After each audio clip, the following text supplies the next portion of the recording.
자, 이제 맞춤형 화장품 조제관리사 3과목을 하도록 하겠습니다. 이 3과목이 주관식, 그러니까 단답형은 안 나오고 이렇게 객관식 문제로만 나온다라고 돼 있는데, 결국에는 보면은 주관식이 앞뒤 1, 2과목, 4과목이 서로 연결이 되는 부분이다 보니까 사실 이것도 단답식이 나올 수 있다는 걸 예상을 하고 공부를 하시면 되는데, 왜 주관식이 안 나오냐면요, 그만큼 내용이 어렵기 때문입니다. 어려워서 이게 주관식이 빠진 건데, 어떻든 간에 3과목은 조금 우리가 1과목부터 4과목까지 있는데 그 중에 가장 어려운 부분, 외워야 될 게 참 많은 그런 과목이기 때문에 잘 여러분이 보시고 반복해서 여러분들이 연습하셔가지고 시험 볼 때 잘 활용하시기 바라겠습니다. 일단은 3과목은 유통화장품 안전관리입니다. 유통화장품 안전관리인데, 이 내용은 대다수가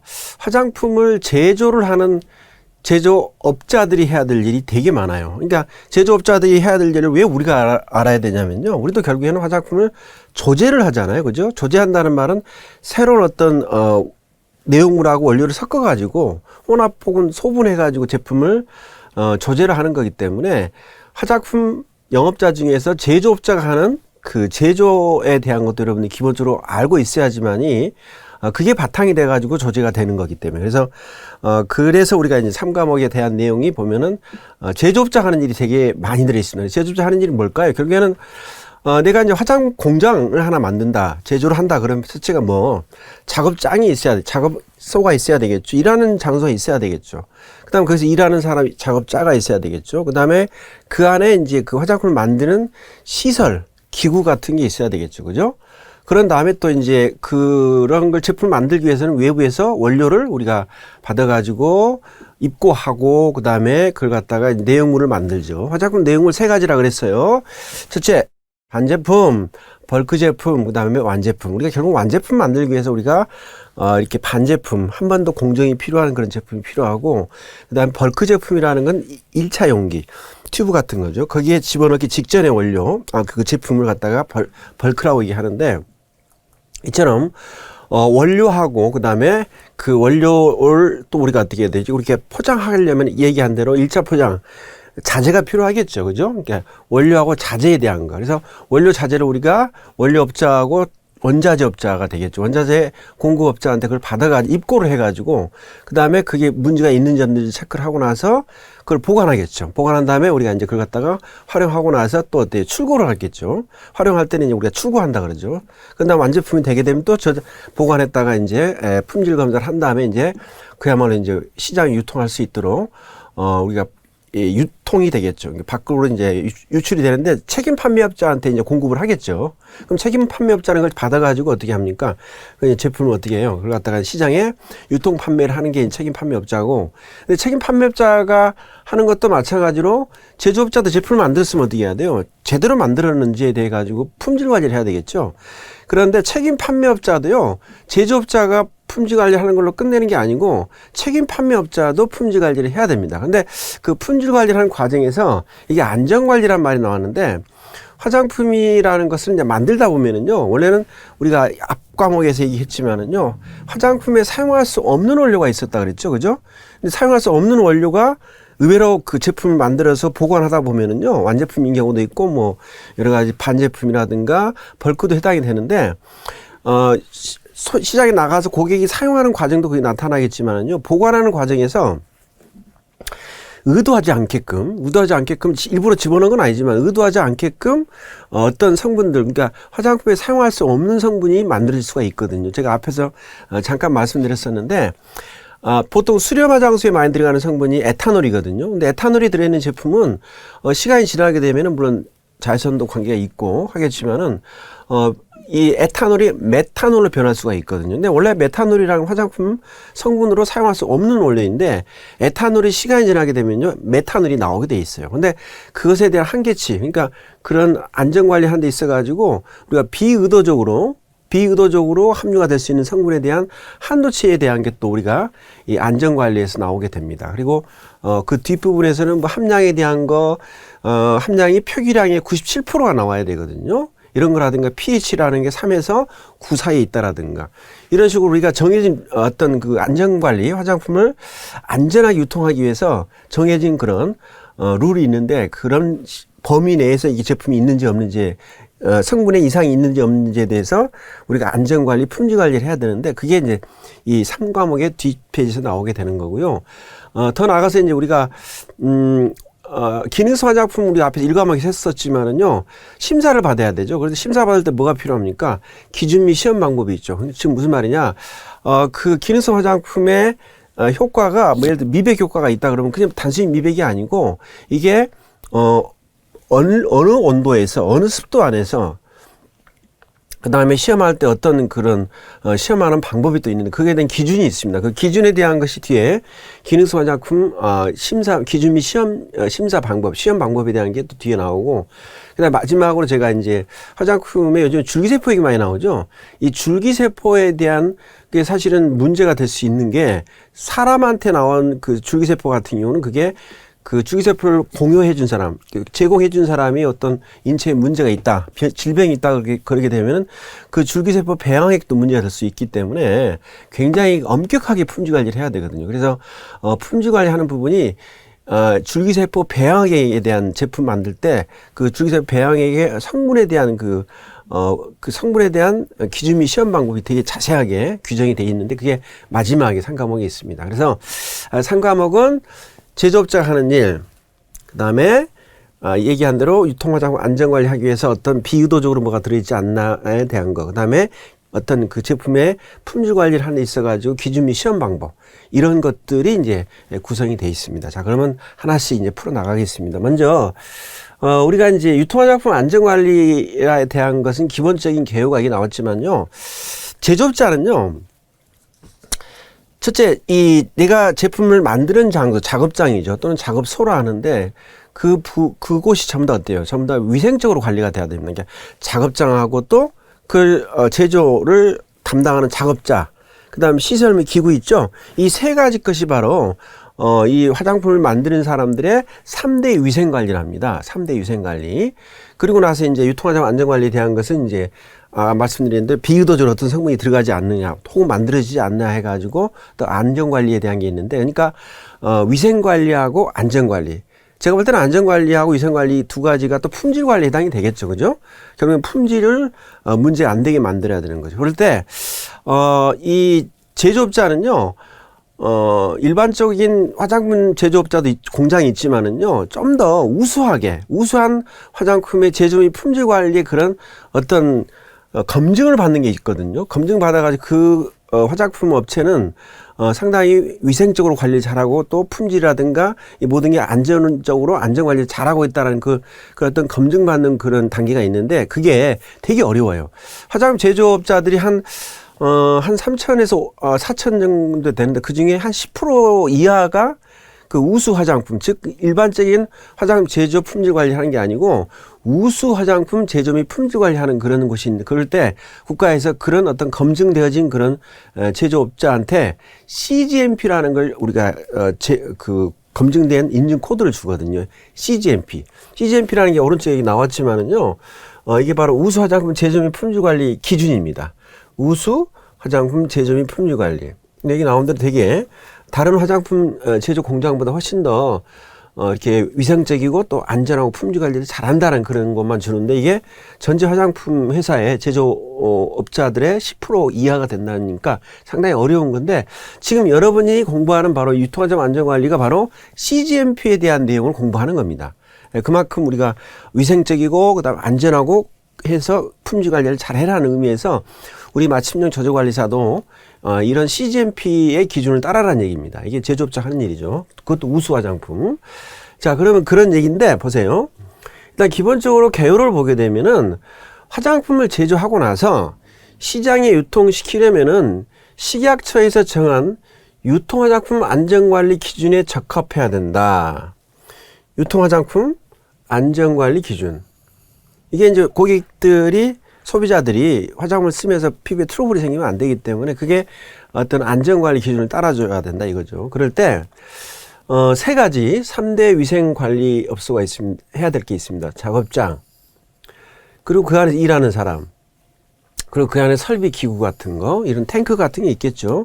수송 원료 집어넣고 유성 원료 집어넣어가지고 서로 혼합해서 나오는 게 그게 화장품이기 때문에 그 설비 및 기구 같은 거, 이런 것들에 대해서 이런 것들을 위생적으로 관리를 한다 해가지고 3대 위생 관리를 합니다. 그게 작업장, 작업자, 시설 및 뭐 기구, 설비 및 기구를 하는 거죠. 뭐 시설이나 설비나 비슷한 얘기죠. 그 다음에 내용물, 이제 우리가 그걸 제조를 하기 위해서는 뭐 내용물이 있어야 되겠죠. 원료도 있어야 되고 또 원자재가 있어야 되겠죠. 내용물, 원료, 포장재, 이 원자재를 하는 거죠. 이것들에 대한 뭐라고? 안전관리가 필요하다는 얘기입니다. 그럴 때 이거에 대해서 우리가 어떤 기준이 있어야 되고 시험하는 방법이 있는데, 그게 바로 유통화장품 안전관리 기준 및 시험 방법에 대해서 바로 3과목에서 얘기를 한다는 얘기예요. 자, 그러면 말씀드린 대로 그 일반 화장품 제조업자가 업장이 아니고 우수 화장품 품질 및 안전관리 하는 데 있어요. 안전관리 제조하는데 우수 화장품 제조 및 품질 관리 기준을 하는 데가 CGMP라고 그랬죠.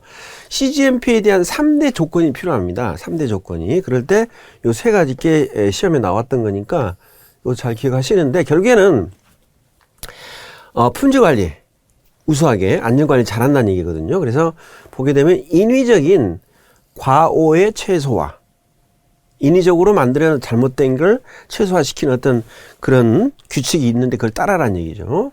그 다음에 여기 보게 되면 미생물 오염, 교차 오염, 미생물은 직접적인 어떤 미생물이 있는 건데 또 이렇게 어떤 것과 다른 것과 서로 교차될 때, 교차될 때 만들어진 그런 오염을 또 얘기하는 거고, 그래가지고 뭐가 생긴다? 품질이 저하되는데 그걸 방지하는 거. 미생물 오염 및 교차 오염으로 인한 품질 저하 방지. 그리고 고도의 품질 관리 체계를 확립하는 거예요. 세 가지. 자, 인위적인 과오의 최소화.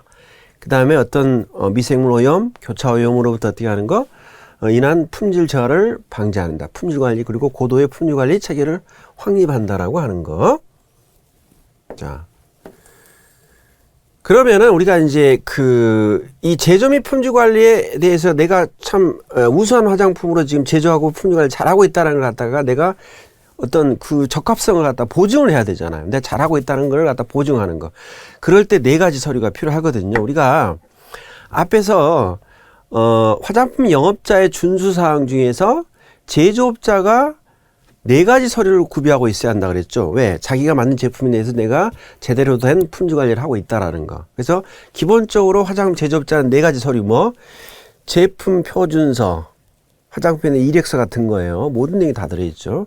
두 번째는 뭐 품질 관리 기록서, 제품이니까 품에서 품질 관리 기록서, 제조 관리 기준서, 제조 관리 기록서, 이 네 가지 있었죠.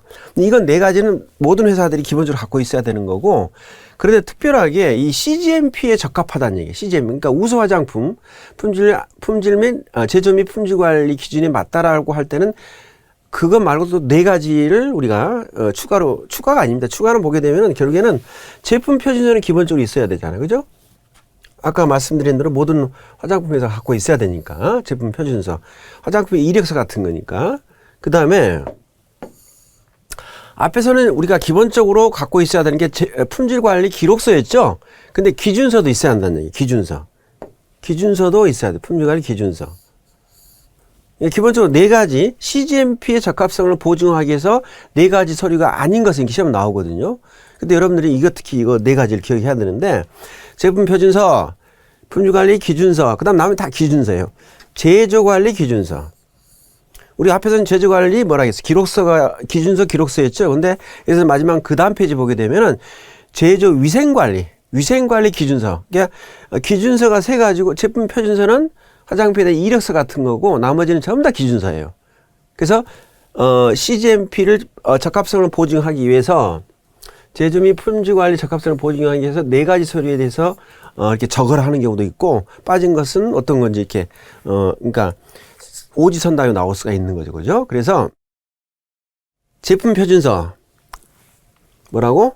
품질 관리 기준서, 다 기준서예요. 제조 관리 기준서, 그 다음에 제조 위생 관리 기준서, 요 네 가지를 정확하게 CGMP 제조 및 품질 관리 적합성 보증하기 위한 4가지 서류를 꼭 기억하셔야 됩니다. 그 다음에 이제 이 안에 들어있는 내용까지도 시험에 나오거든요. 그러니까 제품 표준서에 들어있지 않는 내용은 해서 또 물어볼 수 있거든요. 그래서 보게 되면은 제품 표준서는 전반적인 얘기입니다. 이력서하고 똑같은 거니까. 그래서 뭐 쭉 읽어보면 다 아는 얘기거든요. 보는데 이때 특별하게 그 원자재 반제품 완제품의 기준 및 시험 방법 이것 좀 기억을 해야 되고, 그 다음에 제조관리 지시서라는 게 있어요. 나머지 한번 꼼꼼히 한번 생각해요. 화장품이 나오게 되면 이름이 있어야 되죠. 그 다음에 효능효과 있어야 되고, 사용시 주의사항, 사용 기한, 이거 가장 기본이거든요. 그 다음에 원료명, 뭐, 그 다음에 얼마큼 내가 쓰고, 공정별로 어떻게 공정을 했는지에 대한 거, 그 다음에 제조를 어떻게, 지시에 대한 게 있어요, 지시. 근데 보게 되면은 제조관리 기준서에가 지시서가 있게 보이죠? 아니에요. 제조관리 기준서는 지시서가 없습니다. 지시서는 좀 더 큰 카테고리 안에서 제품 표준서 안에 있는 거고, 제조관리 기준서 안에는 뭐냐, 여기 나온 대로 보면은 공정검사, 좀 더 디테일한 얘기예요. 세부적인 얘기죠. 그 다음에 시설 및 기구에 대한 점검한다든가, 또는 보관하고 출하한다든가, 그리고 어떤 시험을 했는데 부적합품이 나오겠죠. 그러면 처리하는 방법이라든가, 이런 좀 더 구체적인 얘기가 나오는 게 그 아예 하위에 그 이런 서류가 되는 거고, 전반적인 뭐라고? 제품 표준서 안에 있다는 얘기. 근데 특이한 게 제조관리 지시서, 지시하는 거니까 제품 표준서에 있는 거죠. 근데 그 안에 있는 게 구체적으로 기준서 안에 뭐라고? 공정검사 이런 것들이 나온다는 얘기예요. 그 다음에 품질관리라고 하는 것은 우리가 앞에서 했지만은 뭐가 기억나세요? 시검위, 일불회, 변관문, 시험에 대한 거, 시험에 대해서 우리가 표준품하고 시약에 대해서 꼭 표기해야 될 사항이 있었죠. 명계보사역. 기억 나나 모르는데 꼭 기억하셔야 됩니다. 시다음 검체, 위탁관리, 일탈관리,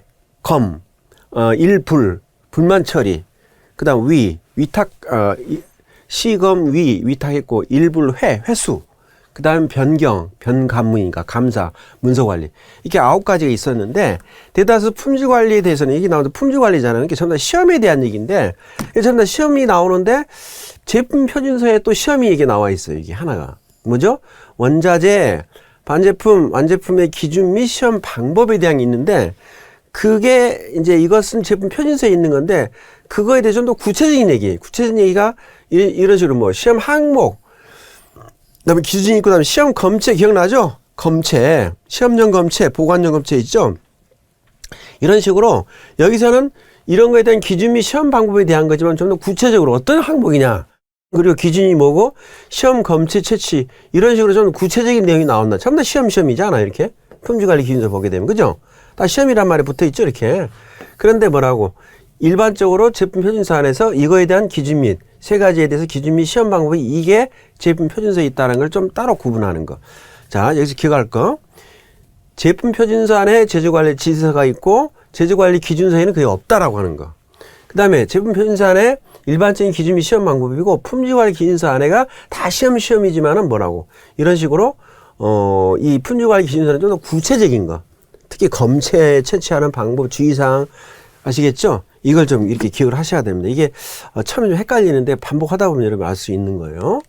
자, 그 다음에 제조위생관리 기준서는요, 이건 무조건 위생에 대한 얘기예요. 그래서 여기 나온 대로 작업하는 사람, 그다음 작업실에 대한 거, 시설에 대한 어떻게 세척을 하고 평가를 하느냐, 제대로 세척했는지 평가를 한다. 이게 나와서 이건 제조위생관리 기준서는 별로 어렵진 않아요. 근데 이것들을 전부 다 묶어놓고 그 중에 이제 뭐 예를 들어서 제조위생관리 기준서에 있는 내용만 뽑아내라, 이렇게 얘기할 수가 있거든요. 그리고 앞에서 얘기했던 대로 제조관리 지시서는 어디에 있다고? 제조관리 지시서는 제품 표준서. 오케이? 이렇게 꼭 기억하시는 거. 자, 그럼 이제 본격적으로 저 왼쪽에 전문가 한마디 읽어보세요. 그냥. 이제 본격적으로 이 작업장, 말씀드린 대로 3대 위생관리, 작업장, 작업자, 작업원, 그 다음에 설비 및 기구에 대한 게 3대 위생관리라고 그러는데, 첫째 이제 시작을 해볼게요. 작업장에 대한 건 기본적으로 건물이 있어야 되겠죠. 첫째. 그 다음에 그 안에 되는 시설이 있어야 되겠죠. 시설. 이 지금 전부 다 뭐라고 돼요? CGMP라고 돼 있지 않아요? 그러니까 CGMP 기준을 따라간다는 얘기, 이게 전부 다. CGMP, 우수 화장품 제조 및 품질 관리 기준이에요. CGMP에 나와 있는 내용인데 읽어보세요. 꼼꼼히 읽으면 뭐 크게 문제는 없거든요. 그 다음에 시설을 보게 되면 당연히 원료를 갖다 일단 있어야지 내가 어떻게 돼. 그걸로 제조를 하는 거니까 원료를 취급하고 또 제조해야 되겠죠. 그 다음에 포장도 해야 되죠. 원료, 그 내용물을 갖다 포장해야 되는 거. 그 다음에 또 포장을 보관해야 되겠죠. 그런 다음에 출하가 되는 거니까. 그래서 이것도 기본적인 걸 꼼꼼히 읽어보시면 돼요. 이것도. 그런데 이제 이런 시설에 보게 되면 이런 것들이 원료라든가 뭐 원료들이 또 이동하고 내용물이 또 이동하면서 뭐가 생긴다고? 교차 오염이 생길 수 있고 그래서 혼동이 또 될 수 있는 걸 철저히 방지를 해야 되겠죠. 그죠? 그리고 원료 취급 구역 같은 경우는요. 원료 보관소 같은 경우 우리가 앞에서 했지만은요. 원료 보관소 앞에서 안 했고 뒤에 또 할 겁니다. 원료라고 하는 건 우리가 이제 원자재 공급업자한테 이걸 원료를 받아서 가져오잖아요. 그러면 이게 원료 보관은 철저하게 밀봉이 돼 있어요. 밀봉이 돼 있기 때문에 오염될 우려가 거의 없거든요. 그런데 이 원료를 빼내 가지고 측량을 해야 되잖아요. 이 양을 정해 가지고 이 무게를 재 가지고 그런 다음에 우리가 제조를 하기 때문에 이 원료 보관소하고 측량실은 이 오염 등급이 달라요. 상당히 이 측량실은 청정 등급이 좀 높아요. 원료를 보관하는 데는 그렇게 완전 밀봉이 들어오기 때문에 청정 등급이 좀 낮은 데 이용하기 때문에 이 두 군데에 대해서 원료실에서 또 우리 원료를 받으면 측량해야 되는데 바로 옆에서 하는 게 아니고 이걸 완전히 구분 좀 다른 방에서 해야 된다는 게 중요해요. 다르게 완전히 구분해가지고 한다는 얘기인데 자, 이때 뭐라고 원료 보관소하고 측량실은 뭐 한다고 구획시킨다 그랬죠. 이때 여러분들이 알아야 될 그 어떤 시설에 대해 가지고 그러니까 작업장에 대해서 우리가 보관도 하고 뭐라 했어요. 보관하고 그리고 또 측량도 하고 그래야 될 거 아니에요. 그죠? 측량하고 그렇게 할 때 어떤 뭐 이렇게 서로 구분되는 어떤 시스템이 있어야 될 거예요. 그죠? 우리 방도 보게 되면은 이렇게 서로 다른 방이 있고 그다음에 한 방일지라도 우리가 칸막이로 간이 칸막이 있을 것이고 또 한 가지는 또 한 방이지만 간이 칸막이보다는 이렇게 그물 같은 걸 이렇게 쌓아놓을 수도 있거든요. 혹은 청테이프로 이렇게 한쪽을 이렇게 구분해서 놓을 수가 있는데 그런 식으로 세 가지 방법으로 어떤 걸 이렇게 분리하는 방법이 이게 서로 나누는 방법인데 그게 세 가지가 뭐냐 가장 확실하게 이렇게 나누는 게 분리예요. 분리 같은 경우는 완전히 입구가 출입구가 달라요. 건물이 다르거나 다른 건물에 있거나 또는 같은 건물에 있다 하더라도 완벽하게 다른 방이죠. 그러니까 출입구가 다르다는 게 특징이고 그 다음에 구획은 뭐냐면요. 같은 방인데 뭐라고 지금 얘기한 대로 간이 칸막이라든가 또 에어 커튼 같은 것도 있거든요. 커튼 같은 거 또는 에어 커튼 이런 것들이 구획이야. 구획. 그 다음에 마지막에 분리가요. 분리가 아니고 구분이 있어. 구분. 이 구분이 제일 좀 약한 건데 구분 얘기 나온 대로 어떤 선, 청테이프 같은 거 혹은 그물로 쌓아놓을 수도 있거든요. 줄 등으로 충분한 간격을 둬서 차거나 혼동이 발생하지 않도록 하는 거. 오케이? 이게 나누는 방법이 분리는 완전히 출입구가 다른 거, 다른 방이에요. 그 다음에 다른 건물이고, 그 다음에 구획은 뭐라고요? 이런 칸막이라든가 또는 커튼 같은 거. 이거 외우는 방법이 뭐가 있냐면요. 분리는 나누고 떨어질 리자잖아요. 그렇게 한자로 기억을 하면 되겠죠. 근데 구분은 뭡니까? 그냥 분리한다. 그 안에서 분자로 끝나버리거든요. 구역을 나눈다는 얘기죠. 근데 구획은 뭘로 생각하면 되냐면 우리 커튼 칠 때 획 치잖아요. 그죠? 커튼을 획 친다. 그렇게 되면은 커튼이라든가 또는 칸막이 생각하면 됩니다. 어쨌든 간에 원료 보관소하고 뭐하고 측량실은 서로 뭐 한다고 구획을 해야 된다. 알겠죠? 구분하면 안 돼요. 구획을 한다는 거. 왜? 오염될 수가 있기 때문에요. 자, 그렇게 여러분이 아시면 되고요. 그다음 나머지 꼼꼼하게 읽어보면은 어려운 게 없어요. 여기서 보게 되면은. 주기적으로 보내라고 돼 있죠.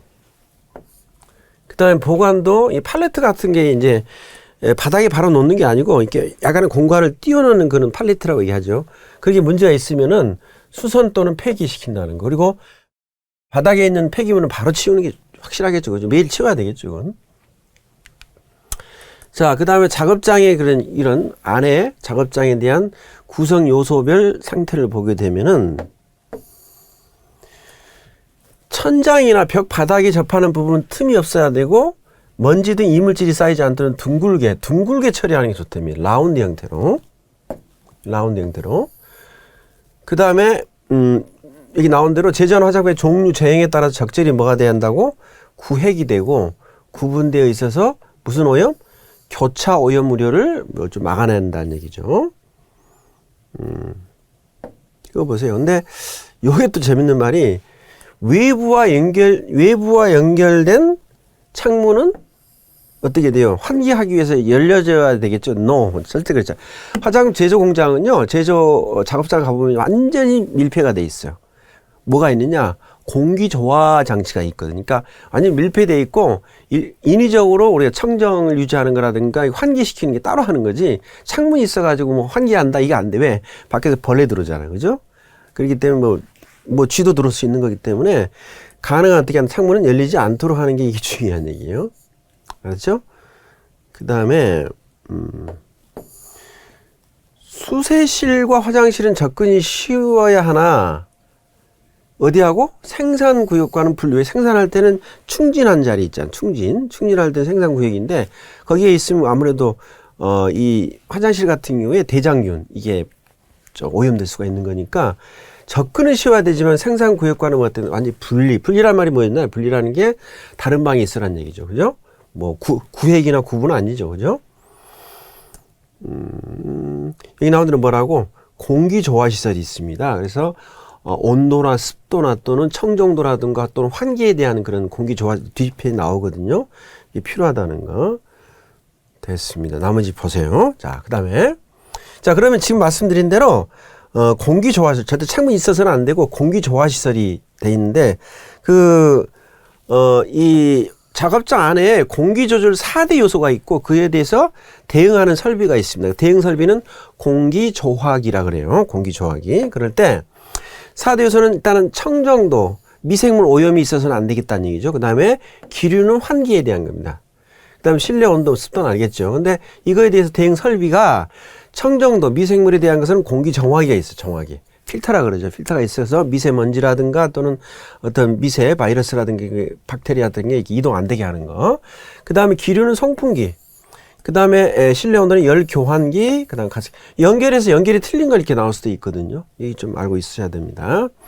그 다음에 또 이 작업장을 일반적으로 1에서 30도씨 정도를 유지하는 게 좋다는 얘기입니다. 1에서 30도씨. 이게 우리가 이제 뒤에서 나오지만요. 화장품을 제조할 때 실온이라는 말에 상온도 있고 뭐 실온도 있고 뭐 이런 고온도 있는데 그중에 실온에 대한 게 1에서 30도입니다. 실온이 무슨 말이죠? 실내 온도 얘기하는 거죠. 그 다음에 습도는 너무 높으면 안 돼요. 곰팡이 생기니까 80% 이하로 관리를 해야 되고 밑에 나온 대로 이제 온도차 생기게 되면 결로가 생겨가지고 곰팡이가 번식할 수 있어요. 자, 이 네 가지 해당되는 거 잘 기억하시고 그 다음 자, 공기조화장치는요, 표준 공기조화장치는 전체 건축할 때부터 미리 설계에 반영이 되는 거예요. 비용이 좀 많이 들겠죠. 근데 이건 그 방마다 간이로 공기조화장치를 할 수가 있거든요. 그런데 이제 이게 이제 문제는, 장점도 있지만 단점이 있죠. 그래서, 장단점을 보게 되면 관리가 용이해요. 왜? 중앙 컨트롤이 되니까. 근데, 그리고 또 실내 소음도 없는데 설비가 높다라는 이게 이제 문제가 있죠. 이건 반대로 뭐 실별 조건에 맞춰서 제작할 수가 있고 실내 소음이 발생하는데 내가 볼 때는 소음이 있다 하더라도 뭐 가격도 싸고 그죠? 또 실별의 조건에 맞춰서 만들 수 있는 거니까 이걸 더 많이 선호하지 않을까. 근데 큰 공장은 주로 이걸 많이 하겠죠. 그죠? 자, 그렇게 하시면 되고요. 그 다음 이제 필터에 대한 건데 필터도 사실 이게 상당히 전문적인 건데 필터를 보게 되면은요. 필터를 보면은 프리 필터, 맨 앞에 있는 거, 그 다음에 미디움, 중간이죠. 그 다음에 헤파, 안쪽인 헤파거든. 헤파가 되게 아주 정밀하게 걸러주는 필터거든요. 그런데, 필터에 대해 기본적으로 필터의 종류하고, 그 다음에 특징이 있습니다. 그럴 때, 프리 필터는, 얼마 크기의 먼지를 제거해 주냐면요. 10에서 30 마이크로미터. 이것도 시험에 나왔던 겁니다. 틀린 걸 찾아내라 해가지고. 그 다음, 미디움 필터라는 게 요거 얘기하죠. 미디움 필터 같은 경우는 2에서 10이거든요. 그러니까 2에서 10이고 미디움 중간. 그다음에 프리는 앞에는 좀 더 큰 거니까 10에서 30이고. 이해해야 되겠죠. 그다음에 이 헤파 필터는 뭐라고 0.3 마이크로미터. 이게 굉장히 아주 미세한 거죠. 그런 것들을 우리가 제거할 수 있는 건데 미디움 필터는 특히 뭐가 있냐? 미디엄 백 필터라는 게 있어요. 백 필터. 이 안에가 그 가방 형태로 이렇게 주머니 형태로 또 이 필터가 있나 봐요. 이 백 필터는 먼지 보유량이 크고 수명이 길다는 장점이 있습니다. 그래서 미디엄 백필터는 먼지 보유량이 크고 수명이 길다는 거. 그 다음에 헤파 필터. 헤파 필터는요, 250도씨에서 99.97% 이상을 제거할 수 있다는 거예요. 이것도 시험에 나왔던 거니까 좀 기억을 하셔야 되겠습니다. 먼지 크기하고, 그 다음 미디움 백 필터에 대한 거, 그 다음에 헤파 필터가 250도씨에서 99.97 이상을 제거할 수 있다는 거, 미생물이죠. 자, 그 다음에 이제 요거 꼭 기억해야 되는데, 봐요. 요 시험은 아마 매번 시험에 나옵니다. 매번. 이건 꼭 외우고 계셔야 되는데, 여러분도 사실 화장품을 저지하려면 어때요? 조제실이 굉장히 청정도를 유지를 해야 되잖아요. 근데 우리가 기본적으로 화장품을 조제하기 위해서 먼저 구분돼야 될 게 어디냐면요. 먼저 원료라든가 내용물을 보관하는 장소가 있겠죠. 그러겠죠? 제조업자도 마찬가지고. 그 다음에 이제 그걸 갖다 측량해가지고 제조를 해야 되겠죠. 측량하고 제조하는 실이 있어야 되겠죠. 그 다음에 뭐 고객하고 상담하는 장소가 있어야 되겠죠. 그럴 때 이제 제조업자는 상담은 필요 없겠지만은요, 기본적으로 어떤 거, 원료하고 내용물을 받아서 보관하는 장소가 있어야 되고, 그 다음에 측량해서 뭐 하는 거, 제조하는 곳이 있어야 되겠죠. 그렇지 않아요? 그 다음에 만든 걸 어때요? 이제 보관하는 거. 보관하고 또 출고하는 그런 장소가 있어야 되는데, 각각의 그 방해 조건에 따라 가지고 청정 등급을 만들어 놨어요. 청정 등급. 그 중에 어디가 제일 청정해야 될 것 같아요? 그렇죠. 이렇게 미생물 실험을 하거나 또는 우리가 충진하는 장소라든가, 그 다음에 또 우리가 여러 가지 특별하게 그 인체 줄기세포 같은 거, 이런 식으로 굉장히 좀 보관하기 어려운 그런 거, 쉽게 변질될 수 있는 그런 성분에 대해서 성분에 대한 걸 갖다 우리 처리할 때는 되게 청정 등급이 아주 뛰어나야 되거든요. 혹시 여러분 기억나나 모르는데, 어디 화학 공장 가보게 되면은 뭘 이렇게 제조할 때, 반도체도 거기 있네, 보니까. 그, 어떻게 했냐면, 유리로 딱 막아져 있는데, 우리 사람이 들어가는 게 아니고 손만 들어간대. 손만 들어가지고 그 손이 글로브, 장갑이 있어서 그 안에서 조작하잖아. 이게 청정급이 제일, 높은 1등급이거든요. 그럴 경우는 미생물이 쉽게 오염될 수 있는 물질들을 우리가 실험할 때 쓰는 건데, 그게 바로 이게 나온 대로 1등급이에요, 1등급. 그래서 1등급이 가장 높은 거고, 1등급. 그 다음 두 번째는, 얘기하는 화장품 내용물이 노출이 될 수 있다. 내용물이 노출이 될 수 있다는 얘기는 뭐 측량실, 그다음에 뭐 미생물 실험실, 충진실, 그러지 않을까요? 그리고 그다음에 내용물 보관소도 마찬가지로 내용물을 가져와야 되니까 내용물을 우리가 이렇게 끄집어내야 되기 때문에 그것도 화장품 내용물이 어떻게 노출될 수 있잖아요, 그죠? 이런 식으로 미생물 실험실 당연하잖아요. 그다음 원료 측량실, 측량할 때는 내용물이 노출이 되겠죠. 그 다음에 제조하는데, 그 다음에 뭐, 성형실이라든가 충전실이라든가, 그 다음에 특이한 게 내용물 보관소. 맞습니다. 내용물이라 하는 것은 이제, 제품을 우리가 충진하거나 또는 어떻게 해요? 충진할 때 가져와야 되기 때문에 이렇게 어떤 내용물이 노출이 될 수가 있거든요. 그런데 내용물 보관소는 2등급인데, 보세요. 원료 보관소요, 그 다음에 포장재 보관소, 완제품 보관소, 관리품 보관소, 옷 갈아입는데, 이건 전부 다 4등급이에요. 가장 낮아요, 이게 등급이. 이게 같이 묶어놓고 내용물 보관소 일로 간다. 이게 아니에요. 원료 보관소가 2등급 같죠? 아니에요. 원료 보관소는 철저하게 아까 말씀드린 대로 완벽하게 밀봉돼서 오기 때문에 가장 낮은 등급의 청정도에 포함이 되는 거예요. 그게 좀 헷갈리겠죠, 그죠? 그래서 내용물 보관소가 청정도가 높은, 비교적 높은 2등급이라는 걸 기억하시고, 그 다음에 원료 보관소는 어디라고요? 청정도가 좀 낮은 4등급이라는 거, 이거 기억하셔야 됩니다. 그래서 일단 2등급은 뭐라고요? 화장품 내용물이 노출되는 작업실을 얘기하는 거고, 그 다음에 3등급은 뭐냐? 내용물이 노출이 안 되는 거예요, 이게. 그런 내용물 노출 안 된다면 이미 포장이 끝난 거죠. 그러니까 1차 용기에 충진이 된 끝난 상태고, 그 다음에가 이제 포장실 해가지고 어떤 거? 이럴 때는 이제 단상자 같은 2차 용기 있죠? 그런 거 할 때는 사실은 내용물이 노출이 안 되는 곳이기 때문에, 그럴 때는 포장실만 해당해요, 포장실. 포장실 보통 2차 포장이 되겠죠. 또는 뭐 이렇게 박스로 포장하겠죠. 그 제품 만든 걸 갖다 박스 큰 거에다 집어넣어야 되니까, 그때는 내용물이 노출이 안 되는 거죠. 그때는 몇 등급? 3등급을 한다는 얘기예요. 4등급은 뭐다고? 가장 청정 등급이 낮은 것인데, 이게 나온 대로 일반 실험실, 아까 미생물 실험실하고 달라요. 그 다음 여기 나온 걸 읽어보시면 되는데, 이 갱의실, 옷 갈아입는 것도 마찬가지로 4등급이 된다라고 하는 거. 그래서 일반 작업실이죠. 내용물은 완전 폐색이 되는 거죠. 근데 이제 이게 이제 대상 시설하고 청정도 원격 관리는 아까 얘기한 대로 굉장히 미생물이 오염되는 상황이에요. 해당 작업실은 클린 벤치라, 클린 벤치가 그거예요. 클린한 벤치, 유리로 막아진 데다가 이 장갑 있는 거, 그게 클린 벤치거든요. 그러니까 이해됐죠? 그 다음에 이제, 자, 1등급은 청정, 관리를 해야 되는 거, 2등급은 내용물이 어떻게 되는 거, 노출이 되는 거, 3등급은 뭐라고요? 여기 나온 대로 내용물 노출이 안 되는 거, 그 다음에 4등급은 일반 작업실 얘기한다는 얘기인데, 이때 청정 공기 순환하고 관리 기준이 있어요. 작업복장은 이 작업복장 참고로 하시고요. 청정 공기 순환은 뭐냐? 그만큼 공기를 어떻게 해야 돼요? 굉장히 깨끗하게 유지를 해야 되기 때문에 시간당 20회 이상을 해야 돼요. 또는 차압 관리가 뭐냐면 양압, 음압 들어봤죠? 우리가 코로나 때 그거 있었잖아요. 음압 병동이라 그러잖아요. 뭐냐면 실내가 바이러스가 있게 되면은요, 이 안에 이렇게 밖으로 나가면 안 되잖아요. 그죠? 그러려면 어떻게 해요? 여기는 음압을 유지를 해야 되고, 밖에는 양압이 되겠죠. 그죠? 근데 화장품은 반대죠. 화장품 얘가 양압이 돼야 돼요. 화장품 만드는 곳은 양압이 돼야 되고, 바깥은 음압이 돼야 돼요. 그래야 외부의 게 안으로 못 들어오기 때문에. 이해되죠? 이런 식으로 차압 관리, 양압과 음압 두 가지로 관리를 하는 거예요. 그게 이제 이런 식으로 20회 정도, 시간을 20회 정도 이 환풍기를 돌리든지 송풍하든지 또는 차압 관리를 한다는 얘기죠. 그 다음에 2등급은 10회만 하면 돼요. 시간당 10회. 반으로 줄었죠? 반으로 준 걸 이제 상상하면 되겠죠. 그 다음에 나머지 3등급은 그냥 양압, 음압회가 차압 관리를 하면 되는 거고 4등급은 그냥 환기만 하면 돼요. 환기 장치만 있으면 돼요. 이렇게. 그 다음에 특히 관리 기준이라는 게 미생물에 대한 얘기인데 미생물에 대한 게 두 가지 중요합니다. 이게 헷갈리게 나오니까요. 낙하균이 10개, 시간당 10개. 낙하균이면 위에서 떨어지는 균을 얘기해요.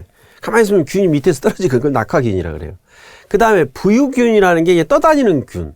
이게 있는데 떨어지는 균은요, 시간당 표현을 합니다. 10개. 시간당 10개 이하가 돼야 되고, 그 다음에 부유균은 여기 나온 대로 20개. 그 두 배로 생각하면 돼. 20개가 있는데, 세제곱미터당 20개 정도가 떠다니면 그 이하 떠다녀야 되겠죠. 그래서 이걸 외울 때 어떻게 하냐면, 여러분, 갑자기, 이렇게 위에서 사람을 인사이동이 위에서 밑으로 내려온 경우 있잖아요. 그걸 낙하산 부대라 그러잖아요.